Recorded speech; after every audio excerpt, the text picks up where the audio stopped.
वो घटना आपको बताता हूं। आशुतोष भाई बहुत अच्छा संचालन करते हैं आप, और इतनी बढ़िया शानदार घटना घटी, आप सबको मजा आ जाएगा, मंच के लिए भी बिल्कुल नई बात है। मैं जब इस कार्यक्रम के लिए आया, इतना बढ़िया हॉल, सारी व्यवस्था, अच्छी समय से बहुत पहले आ गए थे, तो तब तक पब्लिक आई नहीं थी। मैंने सोचा बोर हो रहे हैं, चलो बाहर चल के थोड़ा चाय वगैरह पिया जाए। तो यहाँ से निकल करके मैं गया बाहर, एक दुकान है चाय की, मैं वहाँ पे चाय पीने लगा। बिल्कुल सच्ची घटना बता रहा हूँ। मैं जैसे ही चाय पीने लगा तो एक कुत्ता आ गया। अब मेरे भीतर दया जगी, मैंने कहा ये कुत्ता आया है, इसको कुछ देना पड़ेगा। मैंने चाय वाले से कहा एक बिस्कुट का पैकेट दो। उसने मुझे बिस्कुट का पैकेट दिया। मैंने उस पैकेट को खोला, एक बिस्कुट निकाला और कुत्ते की तरफ फेंका। इतनी ही दया जगी थी। तो एक बिस्कुट निकाला, कुत्ते की तरफ फेंका, कुत्ते ने यूं लपका, और लपकते ही अलट पलट अलट पलट अलट पलट अलट पलट, 1 मिनट में 12 बार पलटी मारी। नीतीश कुमार से भी ज्यादा 12 बार पलटी मारी। मैं घबरा गया। मैंने सोचा यार क्या हो गया इसको। मैंने तुरंत ही चाय वाले को पकड़ लिया। मैंने कहा क्या मिला दिया तूने बिस्कुट में? ये तो अच्छा हुआ मैंने पहले नहीं खाया, नहीं तो मैं भी पलटी मार रहा होता। वाह। तो चाय वाले का जवाब सुनना और आप सबको आनंद आ जाएगा। चाय वाले से मैंने कहा क्या मिला दिया तूने बिस्कुट में? ये तो अच्छा हुआ कि मैंने पहले नहीं खाया, नहीं तो मैं भी ऐसे ही पलटी मार रहा होता। तो चाय वाला बोला बाबूजी मुझे मत डांटिए, बिस्कुट पतंजलि का है। खाते ही कुत्ता अनुलोम विलोम कपाल भाती सूर्य नमस्कार प्राणायाम सब कुछ एक साथ करने लगा है।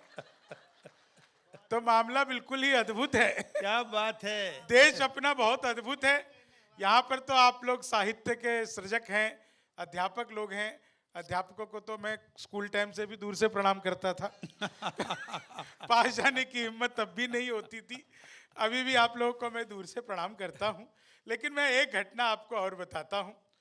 यहाँ दिल्ली में बिहार वालों पे बहुत आरोप लगते हैं कि बहुत सारे बिहारी है दिल्ली आ जाते हो। मैं हमेशा कहता हूँ इसमें हम बिहारियों की कोई गलती नहीं है, सारा कसूर इन दिल्ली वालों का है। अच्छा। ये लोग बड़े बड़े पंडाल लगाते हैं, कीर्तन मंडली बुलवाते हैं, फिर भजन करवाते हैं, राधे राधे जपो चले आएंगे बिहारी, राधे राधे जपो चले आएंगे बिहारी, राधे राधे जपो चले आएंगे बिहारी। अब कलयुग में वो बिहारी आ नहीं सकते, हमें ट्रेनों में ठुस ठुस कर आना पड़ता है। वाह वाह वाह भाई शंभू, बहुत अच्छे। तो हमारा तो मामला अद्भुत है। मैं तो इलेक्ट्रॉनिक शॉप पे गया, मैंने पूछा टीवी कितने का दे रहे हो? बोले हम बिहारियों को टीवी नहीं देते। मैंने कहा तुझे कैसे पता लगा? बोले निकल यहां से। अगले दिन मैं सूट बूट हैट नकली मूछें। मैंने कहा ये टीवी कितने का दे रहे हो? बोला तुझे कल भी मना किया था। अगले दिन मैं बुर्का ओढ़ के चला गया। मैंने कहा भैया ये टीवी कितने का दे रहे हो? बोला भाई साहब आपको 2 दिन से मना कर रहा हूं, हम बिहारियों को टीवी नहीं देते। मैंने कहा ठीक है मत दे, लेकिन ये बता तुझे पता कैसे लगता है मैं बिहारी हूं? बोला बेटा जिसे तू टीवी कह रहा है वो माइक्रोवेव है। ये जो माइक्रोवेव को गुप्ता जी टीवी बताने का कॉन्फिडेंस बिहार लेके आया, बिल्कुल नई बात। दादा यहाँ पे सर्वेश जी बैठे हैं, बहुत सारे डॉक्टरों से मिलना होता, आप में से भी कोई एक आध डॉक्टर तो होंगे ही। प्रणाम करता हूँ डॉक्टरों को, मैं दूर से प्रणाम करता हूँ, नजदीक से भी करता हूँ। जीवन में कुछ भी हो जाए, कुछ भी हो जाए, मैं डॉक्टरों को कभी भी नाराज नहीं करता, क्योंकि डॉक्टर जो हैं वो धरती पर भगवान का रूप होते हैं। होते हैं कि नहीं वैसा? अगर कभी भगवान आपसे नाराज हो जाए तो वो आपको डॉक्टर के पास भेज देता है। और आपने अगर गलती से भी डॉक्टर को नाराज कर दिया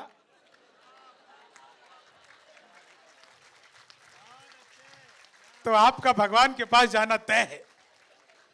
तो एक डॉक्टर भाई साहब ऑपरेशन थिएटर में घुसा, विष्णु जी, एक डॉक्टर ऑपरेशन थिएटर में घुसा, मरीज लेटा हुआ है।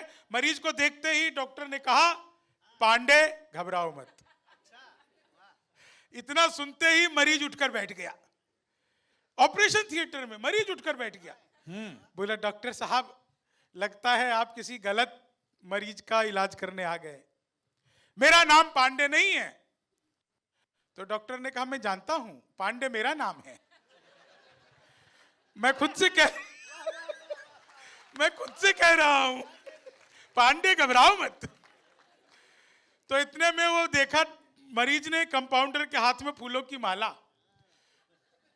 तो पूछा कि ये क्या है? बोले अरे ये मेरा पहला ऑपरेशन है, सक्सेस हो गया तो मेरे लिए,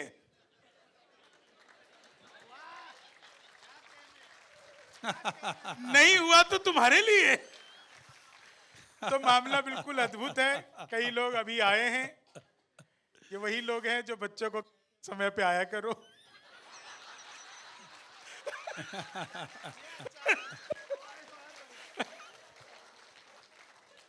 हाँ, है ना भाई साहब? Thank you. मैं 4 लाइनें आपको बता रहा था। देखिए, एक बहुत डॉक्टर अच्छे। ने अपने हार्ट हॉस्पिटल के बाहर एक शेर लिखवा दिया। शेर लिखा था कि खोल लेते दिल अगर हंस बोल कर यारों के साथ, तो हमें ना खोलना पड़ता यूं औजारों के साथ।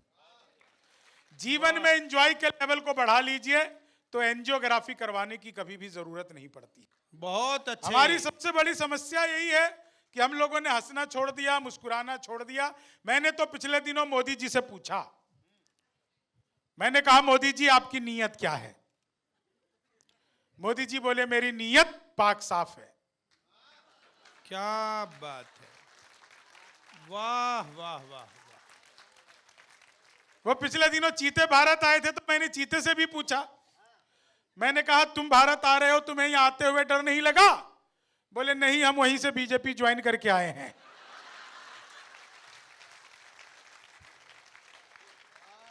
एक आदमी मिला, बोला यार ये मोदी जब से आया है देश 500 साल पीछे चला गया। मैंने कहा योगी को आने दे, त्रेता युग में ले जाएगा। एक बार तो गुप्ता जी मैंने अपनी सगी पत्नी से पूछा, सगी पत्नी से पूछनी पड़ती है, मैंने एक बार अपनी सगी पत्नी से पूछा, मैंने कहा क्या मैं तुम्हारे सपनों में आता हूं? बोली नहीं, मैं हनुमान चालीसा पढ़कर सोती हूं, भूत पिशाच निकट नहीं आवे। अच्छा, अगली एक लाइन पे मजा आ जाएगा भाई साहब, लाइन सुनना। विष्णु दादा लाइन सुनना, भाई प्रियांशु एक लाइन पे। भाई साहब पहली बार सुनोगे आप भी। श्रेष्ठ संचालक प्रवीण शुक्ल जी, आपको एक लाइन में मजा आ जाएगा। गुप्ता जी बिल्कुल नई लाइन। एक दिन पत्नी बोली आज खाना मैं बनाऊंगी।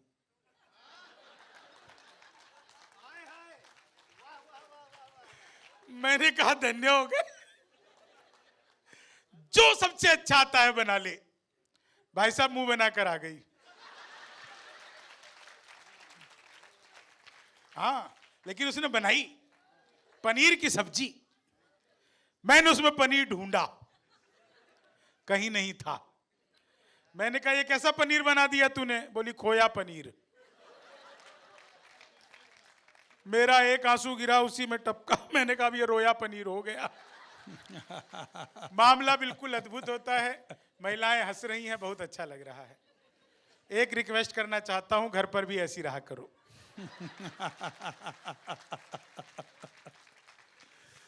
मैं सच बता रहा हूं आपको, दुनिया में सबसे मुश्किल काम है, सबसे मुश्किल काम है महिलाओं को खुश करना। 1000 तरीके अपना लो, आप महिलाओं को खुश नहीं कर सकते। हम पुरुष महिला को देखते ही खुश हो जाते हैं। हमारा कोई तरीका ही नहीं। अच्छा, महिला अगर आपकी पत्नी हो तो भूल जाओ कि खुश कर पाओगे। आप उसको खुश करने के लिए बैंक भी लूट करके ले आओ तो यही कहेगी एसबीआई का क्यों लूटा, आईसीआईसीआई का लूटना था, वहां नए नोट मिलते हैं। मामला पूरे देश का अद्भुत है। देखिए मैं तो बिहार का हूं, ज्यादा इधर उधर की बात करता नहीं। मुझे बहुत अच्छे से याद है प्रवीण जी, बिहार का एक लड़का पढ़ लिख कर इंजीनियर बन गया। जब इंजीनियर बनकर के घर वापस आया तो उसने देखा उसकी मच्छरदानी में छेद है। बाजार गया, मच्छरदानी नहीं लाया, वो एक लंबा सा पाइप खरीद के लाया और मच्छरदानी में जहां छेद था उसके ठीक सामने दूसरा छेद किया और बीच में उस पाइप को फंसा दिया। अब मच्छर इधर से घुसे उधर से निकल जाए। तो बिहारी वो आदमी होता है जो मच्छर के लिए भी बाईपास बना देता है। तो हमारा तो मामला बिल्कुल अद्भुत है। मैं सच बता रहा हूं, 4 लाइन सुनिएगा। हॉल देखिए लगभग 85 to 90% भर चुका है और ये बहुत अच्छा लग रहा है। हंसते मुस्कुराते चेहरे। पाजी प्रणाम, कैसे हो? जी चीनी को अभी जमा करूंगा, आप सही टाइम पे आए हो। बिल्कुल। हाँ, मैंने सच बता रहा हूं, मनमोहन जी के बाद इतना हंसता हुआ सरदार जी पहली बार देखा है। बहुत अच्छे। अच्छा, नहीं सर देखो, जब वो मैडम के साथ थे ना तो वो भी अच्छे हो जाते थे, आप भी मैडम के साथ हो। ये हंसी मजाक की बातें ऐसी चलता रहता है। 4 लाइन सुनिए, आजकल रील्स का बड़ा दौर है। आप लोग तो सब रील्स देखते होंगे, क्लास में भी देखते हो क्या? बच्चों को तो पढ़ाते होगे ना कि भाई मेरी रील्स वायरल हो रही है, मुझे सब्सक्राइब किया करो। हाँ, तो रील्स का बड़ा दौर है। रील बनाने वालों का क्या हाल होता है? स्वागत स्वागत। 4 लाइन सुनिएगा, बहुत अच्छा माइक है। पद्मिनी जी ने अभी आकर के वो गाया, सरस्वती वंदना, ये सुर में गाती हैं, मैं महिषासुर में गाता हूं। रील बनाने वालों का क्या हाल होता है? एक तो मैं फोटोग्राफर को देख रहा हूं, ये बड़ा मुस्कुरा के मुझे देख रहा है। बैठ जा भाई, आराम से बैठ जा। अच्छा, मुझे गुप्ता जी ने कहा शंभू जी कार्यक्रम के बाद कम से कम 5 मिनट रुकिएगा, सब आपके साथ फोटो लेना चाहते हैं। तो मैंने इनसे पूछा भाई साहब ऐसा क्यों लेना चाहते हैं? बोले उनकी अच्छी आती है।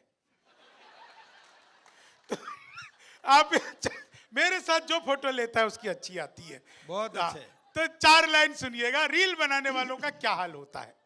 वाह। कि लेनी थी जीत हमने मगर मात ले लिए, कितने हसीन देखिए जज्बात ले लिए, दूल्हा बेचारा रील बनाने में रह गया, दुल्हन ने फेरे पंडित जी के साथ ले लिए, दुल्हन ने फेरे पंडित जी के साथ ले लिए। बहुत अच्छे। भगवान मेरा साथ आप यूं भी निभाना, किस्मत के खेल में मुझे ऐसे भी जिताना, सलमान के जैसे भले बीते ये जवानी, लेकिन बुढ़ापे में अनूप जलोटा बनाना, लेकिन बुढ़ापे में अनूप जलोटा बनाना।